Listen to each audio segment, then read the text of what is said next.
తాకట్లో ఉన్న బంగారాన్ని విడిపించలేక వడ్డీల మీద వడ్డీలు కడుతూ ఇబ్బంది పడుతున్నారా?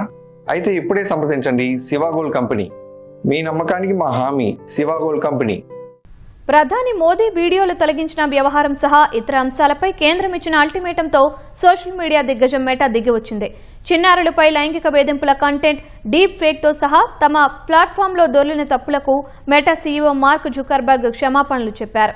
నిర్దిష్ట కంటెంట్ ను పెంచడానికి భారీగా డబ్బులు తీసుకున్నట్లు అంగీకరించిన మెటా ప్రతినిధి బృందం జరిగిన పొరపాట్లకు క్షమాపణలు కోరినట్లు ప్రభుత్వ వర్గాలు వెల్లడించాయి. చిన్నారులపై లైంగిక వేధింపుల కంటెంట్, డీప్ ఫేక్, ప్రధాని మోదీ పోస్టు చేసిన వీడియోల తొలగింపు వంటి వరుస వివాదాల మధ్య మెటా గ్లోబల్ టీం కేంద్రంతో సమావేశమైంది.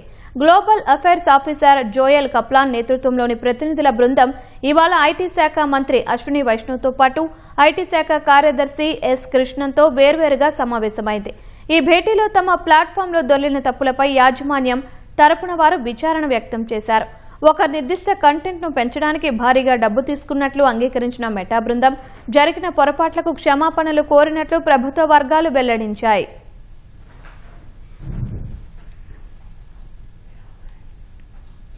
పేపర్ లీకేజీలపై కఠిన చర్యలు తీసుకుంటామని యువతకు హామీ ఇస్తూ జూలై 23న ప్రధాని మోదీ చేసిన వీడియోను ఫేస్బుక్, ఇన్స్టాగ్రామ్లు కాసేపు నిలిపివేశాయి. సాంకేతిక లోపం వల్లే ఈ పొరపాటు జరిగిందని మెటా వివరణ ఇచ్చినప్పటికీ కేంద్ర ఐటీ శాఖ సంతృప్తి చెందలేదు.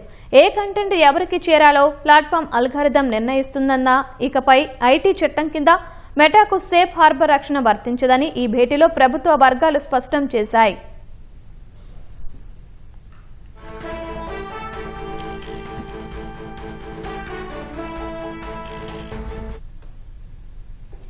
కేవలం సాంకేతిక అంశాలకే పరిమితం కాకుండా జాతీయ భద్రత, పబ్లిక్ ఆర్డర్, అల్గారిథం, బయాస్ వంటి కీలక అంశాలపై కేంద్రం మెటాను నిలదీసింది. భవిష్యత్తులో ప్రధాని సహా ప్రముఖుల ఖాతాలకు సంబంధించి బహుళస్థాయి తనిఖీలతో కూడిన కఠినమైన రక్షణ చర్యలు అమలు చేస్తామని మెటా ప్రతినిధులు ప్రభుత్వానికి రాతపూర్వక హామీ ఇచ్చారు. మరోవైపు ఈ వ్యవహారంపై పార్లమెంటు స్థాయి సంఘం కూడా తీవ్ర ఆగ్రహం వ్యక్తం చేసింది. ప్రధాని సెల్ఫీ వీడియోను తొలగించినందుకు మెటా సీఈఓ మార్క్ జుకర్బర్గ్ స్వయంగా బహిరంగ క్షమాపణ చెప్పాలని డిమాండ్ చేసింది. 3 రోజుల్లోగా క్షమాపణలు చెప్పకపోతే సేఫ్ హార్బర్ రక్షణను తొలగిస్తామని హెచ్చరించింది. ఈ నేపథ్యంలోనే మెటా క్షమాపణలు చెప్పింది.